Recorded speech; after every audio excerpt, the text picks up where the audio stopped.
doubles and coffee.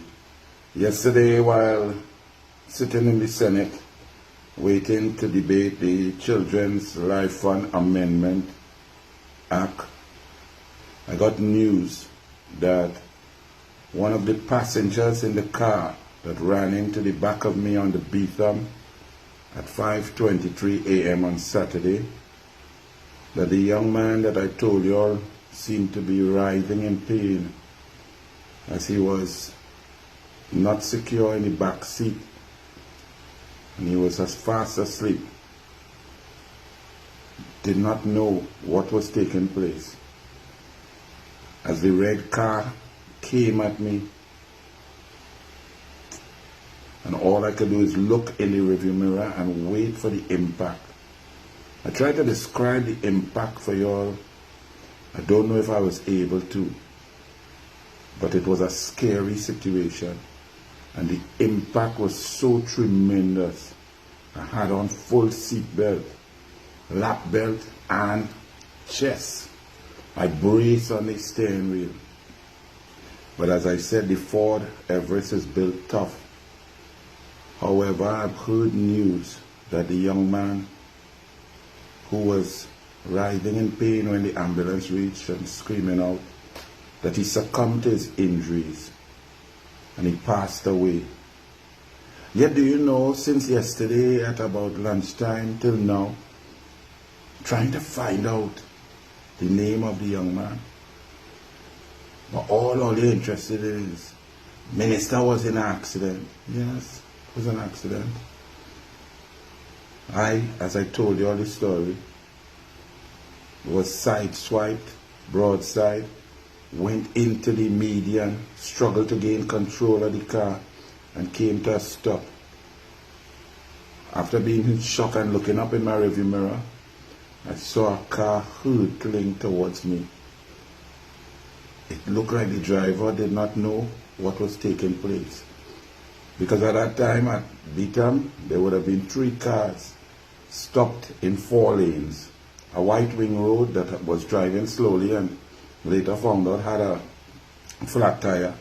A silver grey wagon that I think is a wing road. And my car that was stopped, grated on the concrete median of the Beetham. And I saw that car just coming.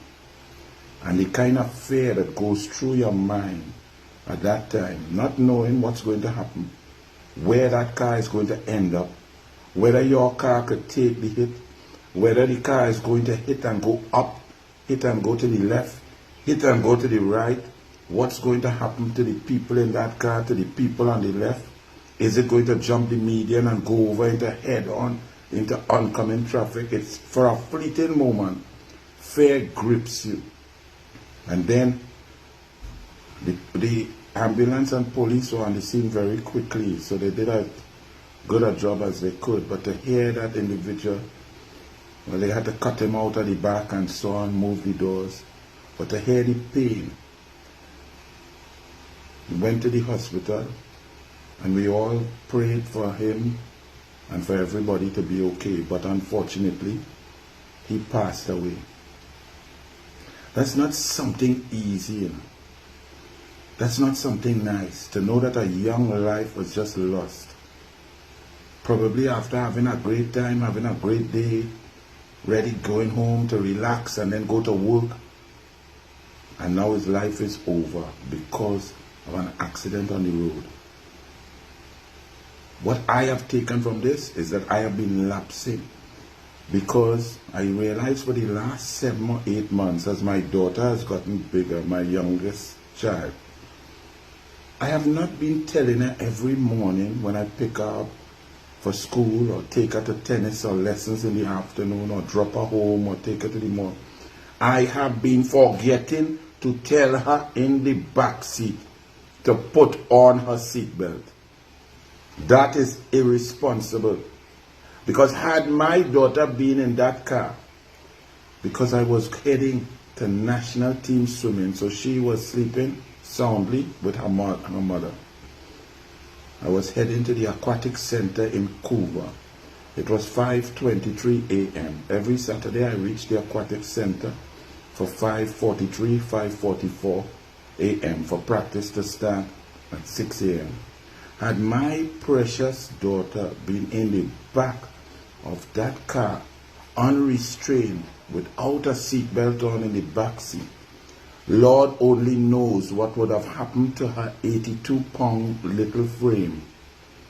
Because I had on full restraints. I knew the bounce was coming. I braced on that steering wheel with all my might. And still, my head banged the roof, my back and neck hurting. The hit and the impact was so tremendous. So what I take out of this is that I have to stop playing the phone and tell my daughter, if you're in the back, the front, the side, put on your seatbelt. And to all of us, we need to drive a little more carefully. Cars are serious things. This is not, you don't see a Formula One driver, you don't see Leclerc or Hamilton driving fast on roads with all kind of different quality drivers. They drive fast, super speed on a track against the best drivers in the world because they understand how dangerous a car is.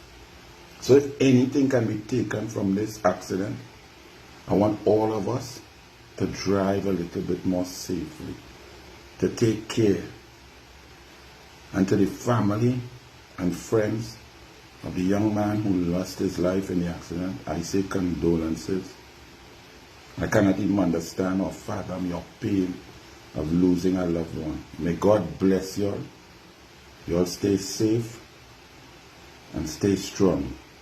Trinidad and Tobago, drive safely, drive intelligently, and to the BMW, the white BMW I told you, who caused the whole thing, who did the zing on the left on the inside, met the slow white wing road that had a flat tire, cut back in the middle lane, giving the silver grey wagon a bad drive, causing that wagon to hit me broadside, side on, and push me into the median, making me come to stop on the median, and then that car gunning down the road into the back of me.